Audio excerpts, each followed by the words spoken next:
আপনি কি অনলাইনে লটারি অথবা ক্যাসিনো খেলতে চান? তাহলে আর চিন্তার কোনো কারণ নেই। আজকে আপনার জন্য নিয়ে আসলাম 1xBet অ্যাপ। যাদের ফোনে 1xBet অ্যাপসটি নেই তারা যে কোনো ব্রাউজারে গিয়ে এই অ্যাপসটি ডাউনলোড করে নেবেন। তো বন্ধুরা, আর দেরি না করে 1xBet এ কিভাবে অ্যাকাউন্ট খুলবেন তা শিখে নেই। এখানে স্ক্রিনে দেখতে পাচ্ছেন লগইন এবং রেজিস্ট্রেশন নামে দুটি অপশন আছে।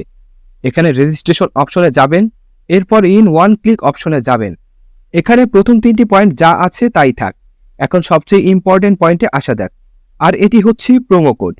এই ঘরে আমাদের অফিসিয়াল প্রোমো কোডটি ইউজ করবেন এবং কোনোভাবেই ভুল করা যাবে না।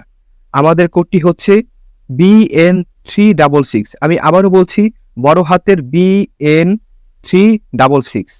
এই কোডটি দেওয়ার মাধ্যমে আপনার অ্যাকাউন্টটি ভেরিফাই করা হবে এবং প্রথম ডিপোজিটে 100% ক্যাশব্যাক পাওয়ার সুযোগ তৈরি হবে। এবং এই কোডটি ব্যবহার করলে আপনারা পাবেন জন্মদিনে বোনাস, আপনারা পাবেন মাসিক বোনাস, এছাড়াও সাপ্তাহিক বোনাস তো আছেই। এরপর নিচের খালি ঘরগুলিতে এক এক করে টিক দিয়ে দিবেন এবং নিচের এই আইকনে ক্লিক করবেন। এরপর এমন একটি ভেরিফাই পেজ আসবে, উপরে এই খালি ঘরে ক্লিক করে দিবেন। এরপর এখানে নির্দিষ্ট কিছু ফটো সিলেক্ট করতে বলবে। ফটো সিলেক্ট করলে আপনার অ্যাকাউন্টটি ভেরিফাই হয়ে যাবে এবং আপনার অ্যাকাউন্টটি খুলে যাবে। এই যে দেখতে পাচ্ছেন আপনার অ্যাকাউন্টে ইউজার নেম এবং পাসওয়ার্ড চলে এসেছে। এটি খুবই গুরুত্বপূর্ণ। এগুলো খুব যত্ন করে রেখে দিবেন, কেননা পরবর্তীতে এগুলো ছাড়া আপনি আপনার অ্যাকাউন্টটি লগ ইন করতে পারবেন না। এরপর নেক্সটে ক্লিক করে লগ ইন বাটনে ক্লিক করার পর আপনার অ্যাকাউন্টটি লগ ইন করবেন। এরপর দেখব আমাদের অ্যাকাউন্টে আমরা কিভাবে ভেরিফাই করব। এজন্য আমরা নিচের এই মেনু বাটনে ক্লিক করে দিব এবং আমরা দেখব আমাদের সামনে এমন একটি পেজ চলে এসেছে। এখানে উপরে দেখা যাচ্ছে পার্সোনাল প্রোফাইল, এটাই ক্লিক করে দিব। এরপর ফোন নাম্বারে গিয়ে আমাদের ফোন নাম্বারটি দিয়ে দিব এবং অবশ্যই শূন্য ছাড়া বসাবো। এরপর নেক্সট বাটনে ক্লিক করলে আপনার ফোন নাম্বারে একটি কোড যাবে এবং এই কোডটি বসাতে হবে এবং নিচের কনফার্ম বাটনে ক্লিক করতে হবে। এরপর নাম্বার ভেরিফাই করা হয়ে গেল, ব্যাকে চলে আসব।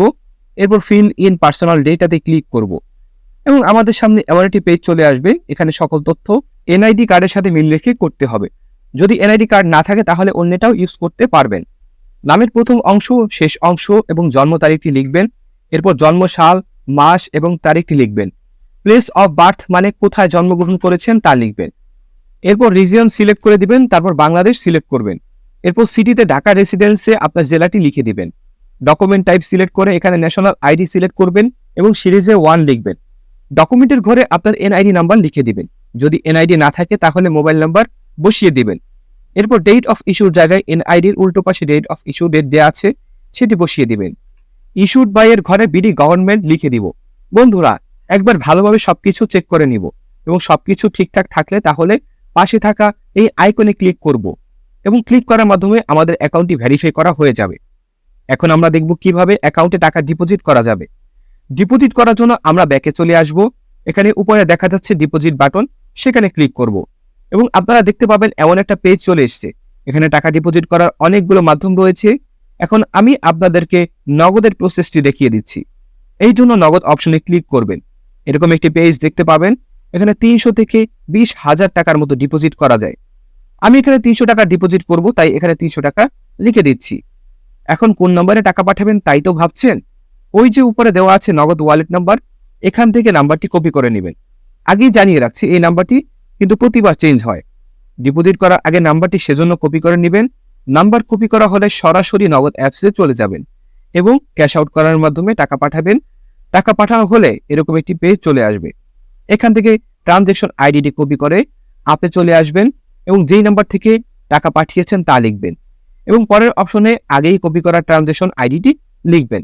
এরপর কনফার্ম বাটনে ক্লিক করবেন এবং এর মাধ্যমে আপনার অ্যাকাউন্টে ডিপোজিট করা হয়ে যাবে এবং কিছুক্ষণ অপেক্ষা করলে আপনার অ্যাকাউন্টে টাকা অ্যাড হয়ে যাবে। তো বন্ধুরা, আজকের ভিডিওটি থাকছে এ পর্যন্তই। ধন্যবাদ সবাইকে।